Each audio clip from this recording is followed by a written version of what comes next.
आज से यानी 7 जुलाई से भगवान जगन्नाथ की रथ यात्रा का शुभारंभ सुबह 8:05 पर हो चुका है।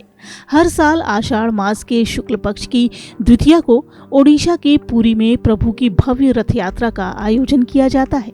भगवान जगन्नाथ के रथ के साथ 2 और रथ इस यात्रा में शामिल होते हैं, जिसमें उनके भाई बलराम और बहन सुभद्रा शामिल होते हैं। यात्रा के लिए तैयार होने के बाद तीनों रथों की पूजा की जाती है। उसके बाद सोने की झाड़ू से रथ मंडप और रथ यात्रा के रास्ते को साफ किया जाता है। जगन्नाथपुरी को सबसे पवित्र धाम में से एक माना जाता है। मान्यता है कि पुरी वो स्थान है जहां भगवान कृष्ण का दिल धड़कता है। इसके पीछे कई सारी पौराणिक कथाएं भी प्रचलित हैं। बता दें कि ये धाम भगवान विष्णु के एक रूप जगन्नाथ प्रभु को समर्पित है। मान्यता है कि इस दिव्य स्थान पर भक्तों की सभी इच्छाएं पूरी होती हैं। आज के इस वीडियो में हम आपको जगन्नाथ धाम से जुड़ी कुछ महत्वपूर्ण बातें बताने जा रहे हैं। जगन्नाथ धाम में आज भी धड़कता है श्री कृष्ण का हृदय। धार्मिक मान्यताओं के अनुसार जगन्नाथ धाम में आज भी भगवान कृष्ण का दिल धड़कता है। ऐसा माना जाता है कि जब मुरलीधर ने अपने शरीर का त्याग किया था, तब पांडवों द्वारा उनका दाह संस्कार किया गया।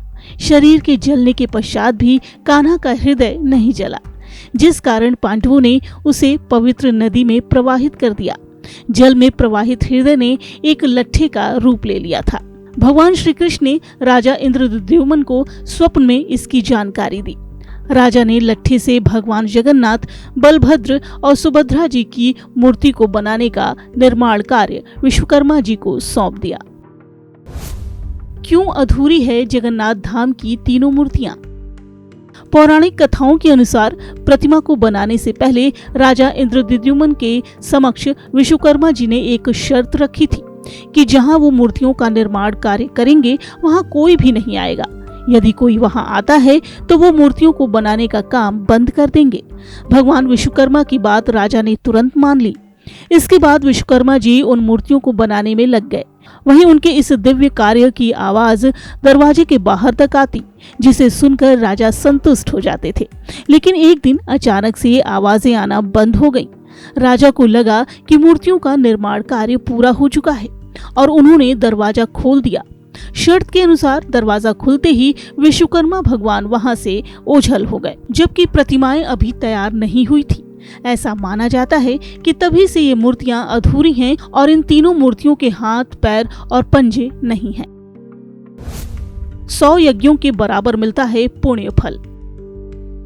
धार्मिक पुराणों के अनुसार ऐसी मान्यता है कि भगवान जगन्नाथ की इस रथ यात्रा में शामिल होने से 100 यज्ञों के बराबर पुण्य का फल मिलता है। कहा जाता है कि जगन्नाथ रथ यात्रा में शामिल होने मात्र से ही अशुभ ग्रहों का प्रभाव कम होने लगता है। यात्रा में कौन कौन से रथ शामिल? आपको बता दें कि पुरी में भगवान जगन्नाथ का 800 साल पुराना मंदिर है और यहाँ भगवान जगन्नाथ विराजते हैं। वहीं आषाढ़ के महीने में रथ यात्रा के दौरान भगवान जगन्नाथ के साथ 2 और रथ शामिल होते हैं। इनमें से एक में उनके भाई बलराम और दूसरे में बहन सुभद्रा होती हैं। इस तरह इस दिन कुल 3 देवताओं की यात्रा निकाली जाती है। सबसे आगे बलराम का रथ, बीच में बहन सुभद्रा का रथ और सबसे पीछे भगवान जगन्नाथ का रथ होता है। कैसे हुई इस यात्रा की शुरुआत? भगवान जगन्नाथ की यात्रा की शुरुआत 12वीं शताब्दी में हुई थी। एक पौराणिक कथा के अनुसार एक बार बहन सुभद्रा ने अपने भाइयों कृष्ण और बलराम से कहा कि वो नगर को देखना चाहती हैं। इसके बाद अपनी बहन की इच्छा पूरी करने के लिए तीनों भाइयों ने बड़े ही प्यार से एक रथ तैयार करवाया। इस रथ में तीनों भाई बहन सवार होकर नगर भ्रमण के लिए निकल पड़े और भ्रमण पूरा करने के बाद वापस पुरी लौटे। तभी से ये परंपरा चली आ रही है।